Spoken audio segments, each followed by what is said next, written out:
Welcome back to United Case Report. Every case in this courtroom comes down to one fundamental question. What actually happened? Because in today's case, two people walked into that room with completely opposite versions of reality. And only one of them could be telling the truth. She quit her job. She packed everything she owned. She drove 400 miles. And he says he never invited her. Let's find out what really happened. Meet Jess, 31, a marketing coordinator from Indiana. And meet Dominic, 35, a software developer from North Carolina. They had met online 2 years earlier and maintained what Jess described as a serious long-distance relationship. Monthly visits, daily video calls, shared streaming accounts, inside jokes. Conversations about the future. In January, Jess told her friends and family that Dominic had asked her to move in with him. She gave her landlord 30 days' notice. She resigned from her job, a position she had held for 4 years, giving 2 weeks' notice. She sold furniture she couldn't transport. She donated half her wardrobe to save on moving costs. On February 1st, she loaded a rented trailer and drove to North Carolina. Dominic met her at the door. He looked at the trailer. He looked at Jess, and then he said, "What is all of this?" According to Jess, Dominic had said, during a video call in December, "You should just move here. I want you here." She had taken that as an invitation, a serious one.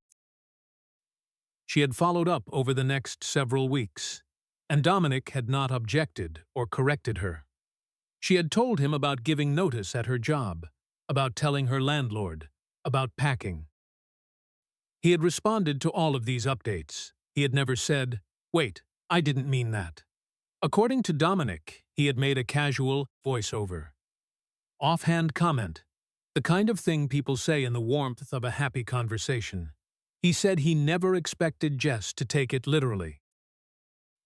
He said that when she started talking about quitting her job and moving, he thought she was joking. He said he didn't correct her because he didn't want to hurt her feelings and kept hoping she would realize on her own that it wasn't a real plan. He let her drive 400 miles with a trailer full of everything she owned, and then he looked surprised.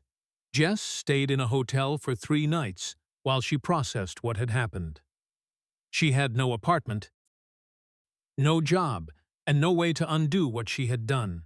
Her old landlord had already found a new tenant. Her old employer had posted her position. She asked Dominic if she could stay with him temporarily while she figured things out. He agreed, reluctantly, for 2 weeks. Then he asked her to leave. Jess filed a claim for $9,200. This covered her moving expenses, her first and last month's rent deposit at a new apartment she had to scramble to find in an unfamiliar city, the cost of the items she had sold before the move, and 4 weeks of lost wages during her job search in a new city where she knew no one. This is where it got complicated, because the evidence was, on the surface, genuinely ambiguous. Judge Judy reviewed the text messages from December and January. In them, Dominic did not say, "I invite you to move in," but he also did not say, "I was joking." He responded to every update Jess sent, "Great babe, can't wait. Let me know what you need help with." At one point, Jess texted, "I told my landlord today. 30 days and I'm yours." Dominic responded with a heart emoji. A heart emoji. Judge Judy looked at Dominic and said, "She told you she gave notice to her landlord. You sent a heart." Dominic said, "I thought she was excited about the future." Judge Judy said, "She told you she quit her job. What did you say?" Dominic pulled out his phone. He read, "That's brave, babe. So proud of you." Judge Judy said, "That's brave, babe. So proud of you. That's what you said when she quit her job to move to you, a move you claim you never invited her to make." Dominic said, "I didn't want to crush her." Judge Judy said, "So instead you let her drive 400 miles with everything she owned." Judge Judy ruled in Jess's favor for $7,400. not the full amount, as she found some of the costs were not directly attributable to Dominic's conduct, but a substantial portion of the total. Her ruling included one of the clearest statements of basic relational responsibility I have heard in a courtroom.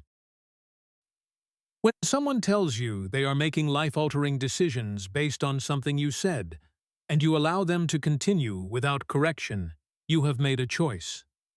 Silence, in this context, is not neutral. It is consent by omission. She looked at Dominic and said, "You watched her burn her life down from 400 miles away, and you said, 'That's brave, babe.' That is not a misunderstanding. That is a failure of basic human decency." There is a lesson in this case that goes beyond the legal ruling. It's about the way we communicate, or fail to, when we're afraid of difficult conversations. Wasn't a monster. He was a coward. And the thing about cowardice is that it often causes as much damage as cruelty, because it lets situations escalate to the point where someone gets genuinely hurt, when a single honest conversation could have prevented everything. If you're ever in a situation where someone is making plans based on something you said casually, say something. It will be an uncomfortable conversation, but it will be 100 times less uncomfortable than a courtroom. Jess eventually found a job in North Carolina. She stayed, not for Dominic, but because she had already uprooted her life, and she wasn't going to let him take her dignity along with her stability. Good for her. This has been United Case Report. Subscribe for daily cases and let me know in the comments. Do you think Jess was naive, or was Dominic simply a coward? Drop your opinion below. See you in the next case.